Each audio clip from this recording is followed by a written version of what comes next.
Welcome to the Slop Temple. We pray this video helps. Start by checking whether YouTube is pre-installed or user-installed on your phone.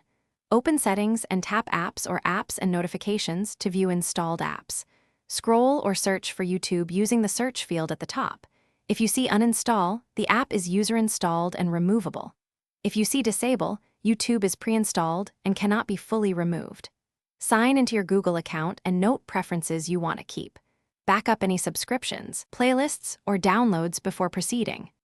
To remove a user-installed YouTube app, open its app info page in Settings. Tap Uninstall and confirm when the prompt asks to remove the app. Wait until the uninstall completes and then reboot your phone for a clean state. For pre-installed apps, tap Disable to stop the app and remove updates.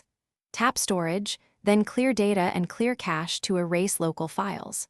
Finally, restrict background activity and revoke any permissions you do not want. This prevents automatic restarts and updates that bring YouTube back. If you cannot remove YouTube, use alternatives to replicate removal and reduce usage. Use a mobile browser and visit YouTube.com to watch videos without the app installed. Bookmark the site and add a home screen shortcut if you still need quick access. Use Play Store parental controls or app pinning to block YouTube for specific profiles. You can disable notifications and limit data to prevent background usage. Finally, consider creating a new restricted profile without YouTube.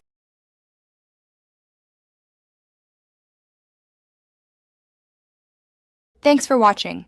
Consider subscribing if we helped you.